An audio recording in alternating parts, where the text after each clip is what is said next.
네, 입안에 혓바늘이 돋고 입안이 이렇게 많이 이렇게 마르게 되면은 우리가 이렇게 음식을 이렇게 섭취하는데 굉장히 불편함이 따릅니다.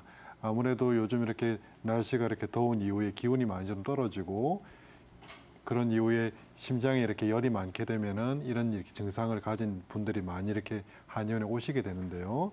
입안이 마르고 혀가 갈라지고 입안에 돌기가 이렇게 나타나는 것은 우리가 세 가지 원인으로 볼 수 있습니다. 첫째, 육체적 원인이 있고요. 그리고 정신적 원인, 그리고 기타 원인을 볼 수 있습니다. 육체적 원인으로 보자면은 우리가 노화라든지 당뇨라든지 빈혈이라든지 이런 증세로 이런 입안에 돌기라든지 입안이 갈라지는 증상이 나타날 수 있고요. 그리고 정신적 원인으로는 어떤 스트레스라든지 우울증 등으로 인해서 이런 증상들이 나타날 수 있습니다.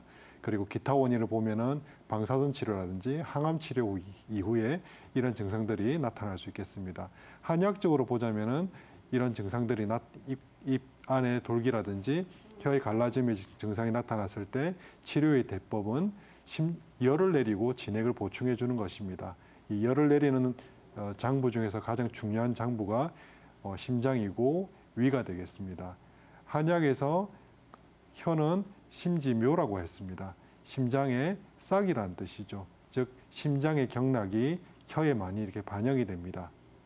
그래서 스트레스라든지 우울증이라든지 이런 증상들이 이렇게 발생하게 되면은 심장의 기운이 화의 치성함을 느껴서 혀라든지 입 주위에 돌기라든지 입안에 갈라짐들이 잘 생기게 됩니다. 그리고 위를 볼 수 있습니다. 위의 경락은 입안을 지나가게 됩니다. 그렇기 때문에 과도한 식생활이 잘못된 섭식이라든지 그리고 과도한 음주라든지 그리고 육류를 많이 섭취한다든지 또 밀가루 음식을 많이 섭취한다든지 이런 증상들이 많이 생기게 되면은 입안이 건조해지는 증상들이 이렇게 생기게 되죠. 그리고 또 하나 연세가 이렇게 많으신 분들한테 어떤 기력이 약화를 들 수 있습니다. 선천지정이 부족하다든지 아니면 질병을 오래 앓았다든지 이런 증상들이 생기게 되면 진액이 부족해서 입안에 마르는 증상들이 이렇게 생기게 되죠.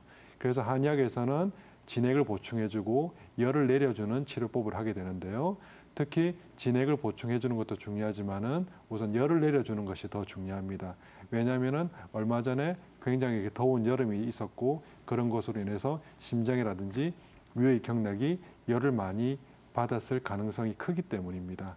한약에서는 오수혈이라 하여 목화, 토, 금, 수 이런 혈자리들을 보고 있습니다. 특히 심장의 혈은 화의 기운이 많은 혈자리이기 때문에 화의 기운이 가득한 형혈을 이렇게 내려준다든지 아니면은 심장의 기운이 이렇게 많이 모이는 곳에 약침을 놓아서 심장의 열을 내려주는 치료법을 하게 되면은 이런 분들의 입안에 가시가 돋는다든지 입안에 돌기가 돋는다든지 혀가 갈라진다든지 하는 증상들이 많이 괜찮아질 것으로 보고 있습니다. 선생님 안녕하세요.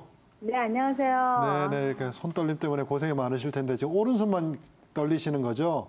네, 근데 안 틀렸어요. 처음에는 안 틀렸는데요. 네. 2013년도 겨울에 넘어졌는데, 네. 2014년도에 제가 이제 팔이 아려갖고, 이렇게 팔을 흔들 때 네. 아려갖고, 이렇게 팔을 흔들면 이렇게 흔들지를 못하겠더라고요. 그래서 그것 때문에 이제 튼튼병원에 가서 이제 했더니 신경 성형술이라고, 목 디스크라 그러면서, 네. 신경 성형술 수술을 했는데 아무런 차도가 없는 거예요. 네. 그래서 이제 그냥 저도 이제 또 업무상 또 바빠서 그냥 가만히 놔두다가 네. 한 1, 2년 지나니까 너무 아픈 거예요. 그래도 얼마 전에 네. 제가 이제 병원 이름을 얘기해도 될지 모르지만 보라매 병원이라는 데를 갔었는데 네. 거기는 의사가 나보고 글씨 써보라고 걸어보라고 어쩌고 하더니 파킨슨병이라고 하는 거예요. 그래서 입원을 하래요. 네네. 그래서 제가 너무 시리에 빠져갖고 그날 이제 또 옆에 있는 이제 대학병원에 다시 또 특진을 받아서 했더니 네. 본테스성 썰림이라고 또 그렇게 얘기를 하는 거예요. 근데 이제 거기서는 네. 약을 처방해주면서 일시적으로 이제 나아지진 않지만 네.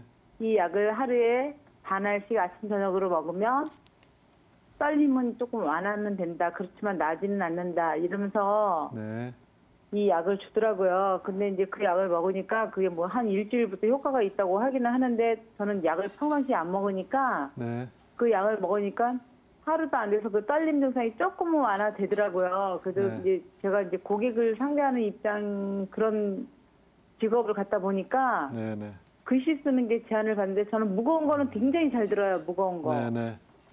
제가 이걸 위해서 굉장히 저 자신을 위해서 노력을 하려고 노력했기 때문에 고치려고. 네. 그리고 뭐 엽기도 들고 막 그런 거 하는데 글씨 쓰는 게 안 돼요. 그죠. 특히 이렇게 글씨 쓰고 젓가락 이렇게 들고 하는 게 이렇게 굉장히 불편해지거든요. 떨림이 있으면은. 예, 그런데 맞아요. 이렇게 지금 말씀하시는 거라든지 아니면은 이렇게 지금 이렇게 말씀 이렇게 내용을 들어보면은 병원에 갔었는데 병원에서 떨림이 있으니까 파킨슨병 같다라고 이야기를 한 거고 파킨슨병의 이렇게 진단을 정확하게 받으신 건 아닌 것 같고요.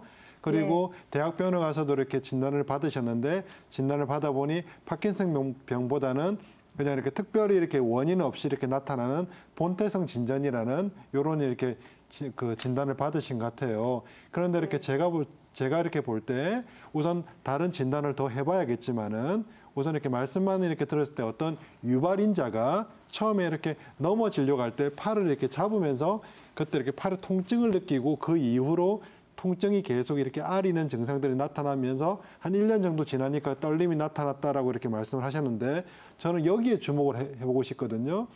그래서 넘어질 때 우리가 이렇게 팔을 이렇게 상대방이 내 팔을 이렇게 위로 이렇게 잡든지 아니면 내가 이렇게 넘어지려고 할 때 내 팔을 끌어당기시 잡으면은 팔이 이렇게 위로 벌어진 상태에서 이게 손상이 이렇게 안쪽에서 있을 수 있습니다. 거기서 손상이 나타나는 부분이 두 가지가 나타날 수 있거든요. 하나가 회전근개라고 이렇게 이야기하는 어떤 근육, 네 가지 근육 중에서 가장 중요한 극상근 쪽에서 손상이 나타날 수 있고요. 첫 번째. 두 번째, 어떤 여기 인대 쪽에서 이렇게 손상이 나타날 수가 있습니다. 아, 그리고 또 하나 더 있구나. 여기 안쪽에 있는 신경 쪽에서 이렇게 또 나타날 수가 있어요. 그런데 목 디스크로 의심돼서 이렇게 목 디스크 신경 성형수로 하셨는데 거기에 대해서는 전혀 반응이 없었고 통증도 있고 그렇게 하다면은 제가 볼 때는 이 세 가지를 좀 이렇게 주안점을 잡고 치료를 해야 될 것 같습니다. 첫 번째 회전근개 손상으로 인해서 나타날 수 있는 통증에 대해서 이렇게 봐야 될 것 같고요. 또 견쇄관절 쪽에 있는 손상으로 인해서 나타나는 어떤 인대 손상, 그리고 신경포착이라고 이야기하여 우리가 이렇게 팔을 이렇게 안쪽에서 바깥쪽으로 이렇게 돌아나가는 우리 신경이 있습니다. 요런 이렇게 뭐 요골신경이라든지 아니면 정중신경이라든지 척골신경이나 신경이 있습니다. 요것은 안쪽 팔에서 나타나는 이렇게 말초신경이에요. 말초신경이 이런 포착이 되게 되면은 떨림이라든지 그리고 감각 이상이라든지 아림이라든지 팔을 이렇게 드는 동작에 어떤 제한이 옵니다. 그런데 무거운 물건을 잘 든다라고 봤을 때는 어떤 신경의 포착도 조금 확률은 이렇게 좀 떨어지고 인대의 손상 그리고 혹은 근육, 회전근개 이렇게 손상이 오래 이렇게 되면서 어떤 신경에 말초신경에 조금 영향을 주지 않았나라는 이렇게 짐작을 해보거든요. 그래서 제가 볼 때는 우선 회전근개 손상과 견쇄관절 그리고 오해쇄골 인대의 인대 손상 쪽을 좀 의심해서 그쪽 치료를 좀 받아보시는 게 좋을 것 같습니다. 그런 치료를 이렇게 받으면은 아래쪽으로 흐르는 말초신경의 손상도 같이 해결되는 경우가 굉장히 많으니까 병원에 가셔가지고 한의원에 가셔서 그런 회전근개 파열과 그 견쇄관절 그리고 흉쇄관절 그리고 이렇게 안쪽에 있는 인대 치료 손상을 좀 받아보시는 게 좋을 것 같습니다. 갑자기 이게 떨림이 오는 거예요. 네네. 아, 이런 이렇게 마우스 사용이라든지 특히 마우스를 쓸 때 오른손을 이렇게 쓰게 되면은 팔을 앞쪽으로 가서 이렇게 많이 쓰게 되거든요. 그렇게 네. 되면은 우리 어깨 쪽이 견봉하고 쇄골 쪽에 이렇게 간격이 더 좁아집니다. 그러면은 팔로 이렇게 내려가는 신경의 압박이 있을 수 있습니다. 그러면 떨림이 당연히 나타날 수 있죠. 통증과 함께. 예. 당연히 영향이 그래갖고 있습니다. 오른쪽으로 이제 컴퓨터를 갖다 이렇게 조작할 때 있잖아요. 네네. 이 팔이 이 팔꿈치가 안 올라가요. 아, 그러면은 분명히 이렇게 그 인대 손상과 그 회전근개 손상을 이렇게 확인해 봐야 됩니다. 그러면은 네. 그런 쪽 이렇게 손상을 확인해 보고 그쪽을 치료하면은 이런 아래쪽 이렇게 증상들이 좋아질 가능성이 아주 큽니다.